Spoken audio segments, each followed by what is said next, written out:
It is hard to believe that 2005 is when the Xbox 360 first came out, and it has been over 19 years, and they have finally ended the Xbox 360. Which is crazy because this is actually my real first console that I really actually have an attachment to. For like, you know, they cut off the Wii U and the 3DS, but I have really no connection to that. But the 360 was like my second newest console that I ever got to play. I don't know if it was 2010 or 2009. We got our first 360. You notice I said first because it was definitely my last 360, and I think we had a very good year, man, and we actually got a couple of good games. But ultimately ended up getting stolen. So yeah, there's that. But that didn't stop me from having a great experience with a 360. The first games that we actually got with it was, it came with it because it used to back, I don't even know if they do that anymore, but like it used to come with games like disc, and it was a Lego Indiana Jones, and then it was Kung Fu Panda, which I actually really liked Indiana Jones game, but then I didn't care too much for the Kung Fu Panda game. But I ain't gonna lie, I was looking at the gameplay recently just a while ago, and I don't know, I might have to buy that. I ain't gonna hold you.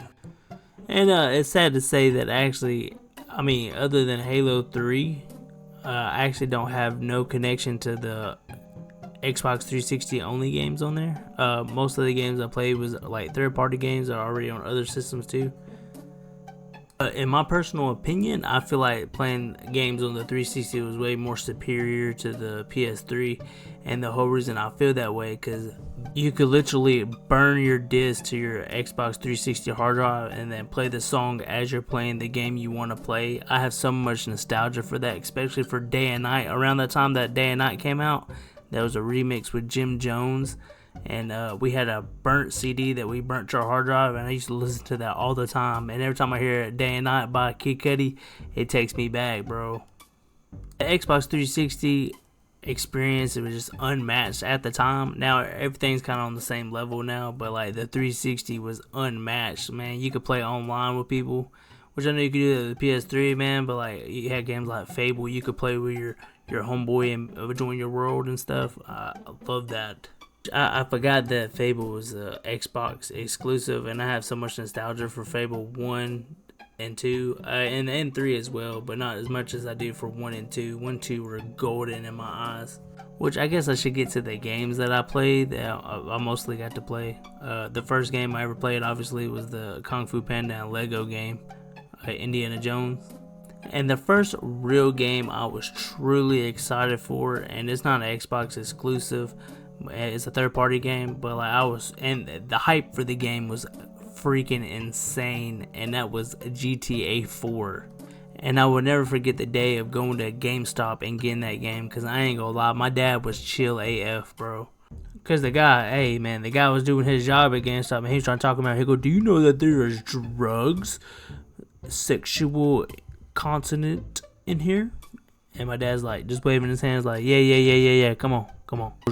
Bro was really trying to coerce my dad and tell him, hey man, this is gonna corrupt him. But he knew I was already corrupt. So the last GTA I played was GTA San Andreas, and I was over the moon just to play GTA 4, man. And it looked good to me, especially like when I was a kid, bro. That game looked so realistic to me. I'm just gonna hit you with the nostalgia, bro. Dave, come on. Come on. Nico, what are you doing? Dave is not coming. Ignore him. Come on, we gotta get this thing ready before we dock. Let's go.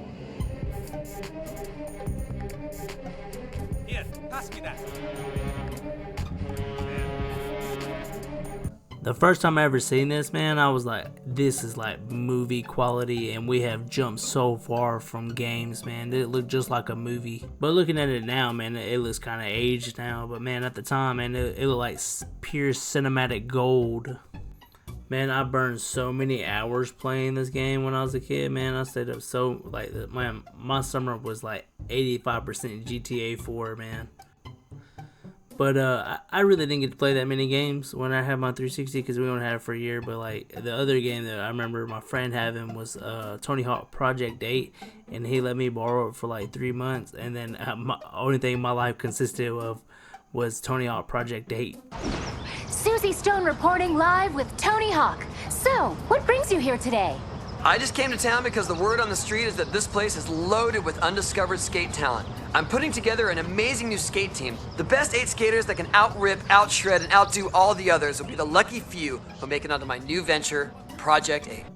Yeah, I was really excited about this because it was actually the next generation Tony Hawk game that I played. And at the time, I thought this was the only or the very first open world Tony Hawk game because I didn't play American Wasteland. I actually played this one beforehand.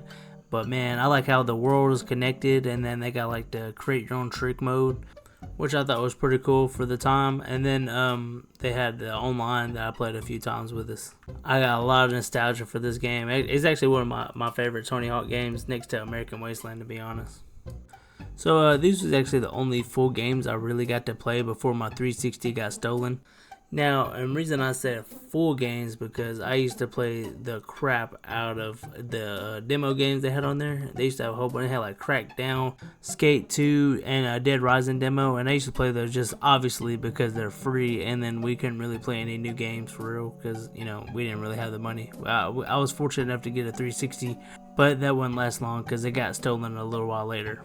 But that still wouldn't change the fact that I got a lot of entertainment out of this, even though I had it for a short period of time, and it's really nostalgic. Just looking back and playing the Xbox 360, it really brings back a lot of good memories.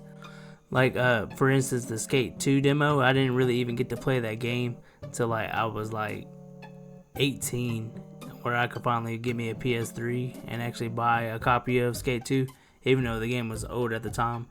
But that means that the demo stuck with me so long after the 360 that I had to go back and really play the full game.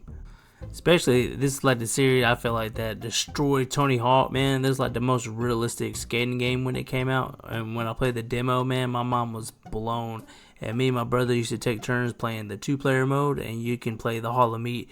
And you just jump off the thing and break your body. And then you see who you can get the biggest score and breaking their body. It's really insane, man. It's such a magical game. Even to this day, for real, man. It's a pretty well made game. Obviously, it's not as good as Skate 3, but it is definitely pretty close, man.